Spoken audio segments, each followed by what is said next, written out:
Julien Laurent, c'est là. Julien, bonsoir. Salut Gilbert, salut à tous. Bon, gagner en Finlande, c'est pas un exploit en soi pour l'Angleterre.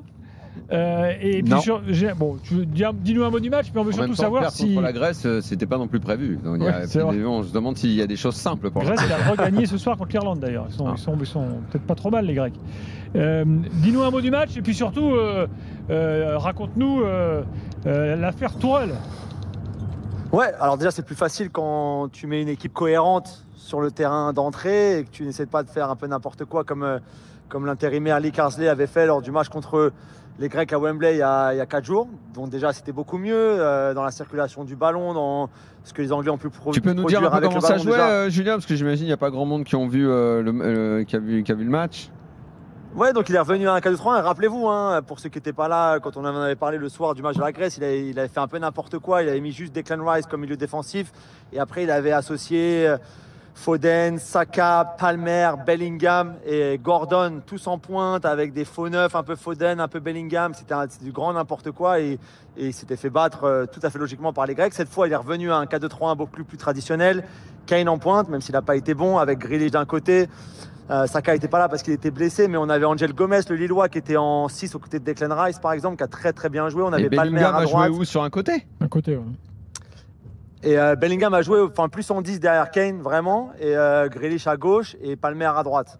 Ah, ok. Mais, ouais, mais ça avait beaucoup plus de cohérence. On avait Alexander Arnold qui était arrière gauche, mais qui est venu entrer beaucoup à l'intérieur du jeu avec le ballon pour les Anglais. Il a marqué un coup franc assez fantastique pour le but du 2-0 pardon. Et puis ensuite Rice pour faire 3-0. Ils ont pris un but en fin de match, 3-1. Mais ça n'a pas été parfait non plus. Défensivement, ils ont eu quelques oublis, on va dire. À un moment, il y a une grosse occasion pour la Finlande pour faire un partout en seconde période. Donc c'est loin d'être parfait. Et pour l'instant, en tout cas, Lee Carsley ne veut pas dire s'il est soit candidat, soit pas candidat pour devenir détenteur du poste de façon permanente. Et donc on reparle beaucoup de Thomas Tuchel qui serait en tout cas chez les bookmakers le favori pour l'instant. Bon, mais les Anglais, avoir un sélectionneur étranger, ils l'ont déjà fait. Hein. Ouais, ça ne pose pas de problème. Ils sont voilà, mais je sais pas, Tourelle. Il serait bien accueilli. La presse, quand elle en parle, elle dit que c'est bien.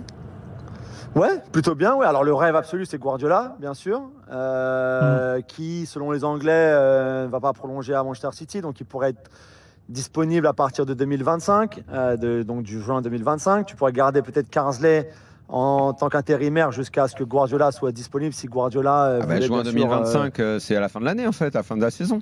Ouais, voilà, c'est ça, tout à fait. Mais ça voudrait dire attendre, tu vois, tu n'aurais pas Guardiola tout de suite, quoi, alors que tu pourrais avoir Tuchel pour novembre. Ouais, mais là, Manpower, là, tu peux le garder jusqu'en juin, et puis après t'enchaînes. C'est l'année qui précède la Coupe du Monde, quoi. C'est vrai. Donc c'est un des scénarios possibles. L'autre étant effectivement Tuchel ou aller chercher un Graham Potter par exemple ou un Anglais. La fédération a toujours préféré un Anglais, on l'a déjà expliqué. Après, s'il n'y a aucun Anglais qui est soit disponible, soit considéré comme le meilleur choix, ils iront à l'étranger. Tourelle, c'est un Allemand qui a entraîné en Angleterre, t'es pas dans de l'inconnu total, donc ça passe. Pas dans l'inconnu. Et puis voilà, moi je serais assez hypé par Tourelle à la tête de l'Angleterre. Merci Julien, on se tient au courant demain soir, pas de drôle de dame, et les drôles de dames seront là mardi de 20h à 22h, bien sûr, puisque demain soir il y a France-Belgique. Salut Julien, bonne soirée.